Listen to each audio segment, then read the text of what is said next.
Hi, it's Dwyer, gamblersadvisory.com, dwyervip.com. Remember, the opinion you should follow should be your own. Just consider this video to be a second opinion from a complete stranger online. This Adrien Broner versus Gavin Rees fight, quite frankly, in my opinion, is unbettable. Broner is a 50-1 favorite to win the fight.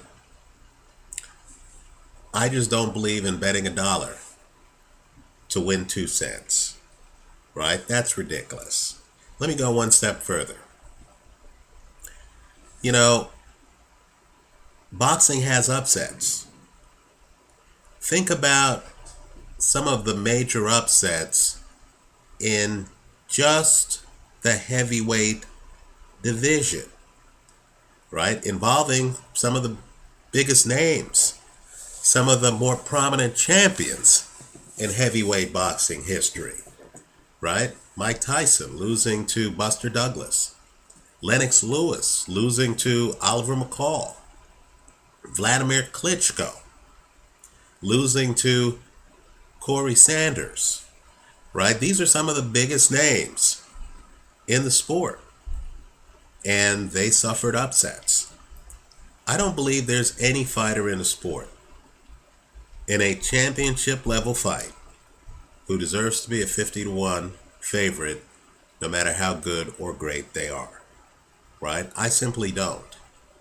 And so if I were experimenting, if I were just throwing money in the wind, trying to catch lightning in a bottle and take advantage of really a mispricing, I would put $1 on Gavin Rees.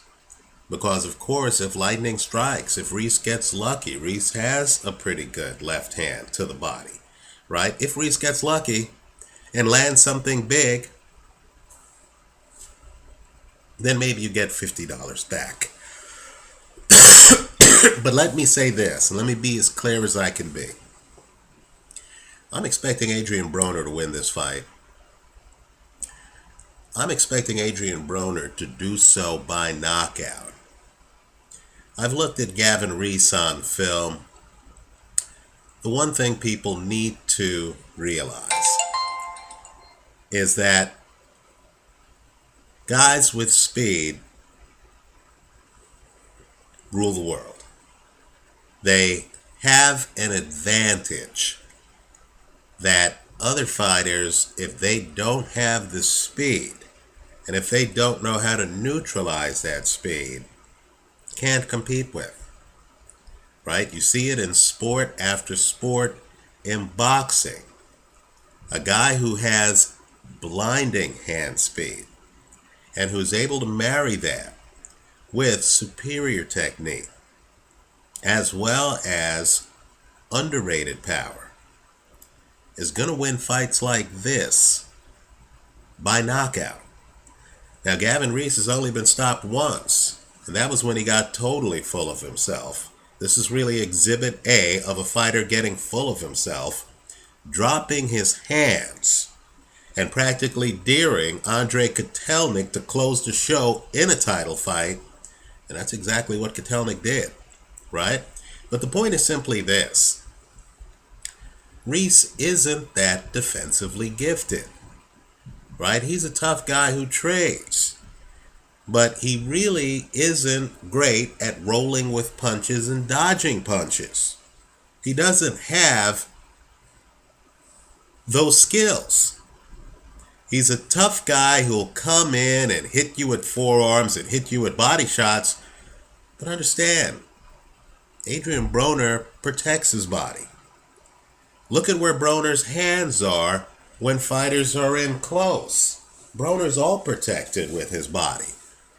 I believe he takes away Gavin Rees' ability to go to the body. And I believe that Broner is a kind of explosive puncher.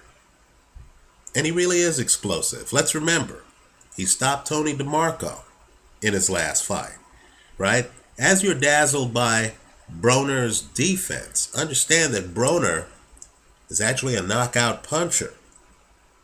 In my opinion, there's going to come a time in this fight where the two guys are close because that's what the two guys like to do, and where Gavin Rees tries to back away from Adrien Broner, and Broner is going to unveil some hand speed and literally close the show. Broner's fights seem to show a trend where Broner hits a guy hard. The guy is dazed and confused. Then Broner jumps in and is able to close the show. Right? Eloy Perez, Jason Litzow, there's a list. Broner's power is not the kind of power where he just hits you, you drop, fight's over. Rather, he hits you and stuns you. And while you're stunned, then he moves in and closes the show. That's what I expect to happen to Gavin Rees. I'll be surprised, and I know this will shock some people because I understand that Rees has looked good in fights against Derry Matthews and others. But I'll be surprised if this fight makes it to the 9th round. Right? Adrien Broner, and I've criticized Broner. I believe Miguel Vasquez beats Broner. I still believe that. Right? But Adrien Broner, quite frankly, has the chance to be great.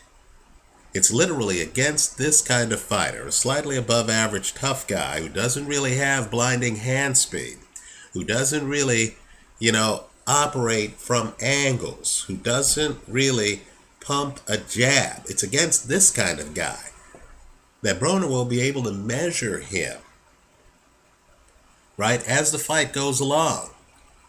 Right? Broner measures you one of two ways. Sometimes he literally puts his hand out and measures you. Right? Watch him. Other times, he'll literally measure you from his defensive stance. He has a left hook. It's modeled after Floyd Mayweather's left hook. And he'll literally, you'll see him blocking shots, trying to get in position so he can just drop that left hook on you. I feel Broner's a different talent level than Gavin Rees. While I feel Broner's overrated at 50-1, I believe Broner ends this by KO. I'm guessing probably in the 7th, 8th, maybe even the 6th rounds. That's how I see it. I'll be surprised if this fight goes the distance. The fight's in Atlantic City. I'm sure Adrien Broner wants to put on a big show. I think Broner's going to empty the tank. I think Broner takes him out. Let me make another point too. You remember Broner against Vicente Escovedo. After Broner, a counterpuncher, spent the first few rounds figuring out the lay of the land, Broner decided to end the show in like the 4th or 5th round. And the show quickly ended. Right? Escovedo didn't have the foot speed to get out of the way of Adrien Broner. Right? Broner was able to step forward unimpeded and close the show. Now, a Miguel Vasquez, and I know that people in the UK are looking forward to Vasquez against Ricky Burns, right? But a Miguel Vasquez makes coming forward on him difficult, right? Great time for me to get a call in the middle of a video. Well, the point I'm making to you is simply that the kind of things that Vasquez would do to make an Adrien Broner uncomfortable as he tried to hunt him down. In other words, stick a jab, figure out the timing, hit Broner between punches, circle Broner, lateral movement, right? I don't believe Gavin Rees does those things. Let me take this call. I like Broner by KO. Let me hear from you. Leave your comments for me here online. Visit us at gamblersadvisory.com. And yes, I'm well aware that Gavin Rees has only been stopped once in his entire career, and that was in the 12th round of the Kotelnik fight. Thanks for watching.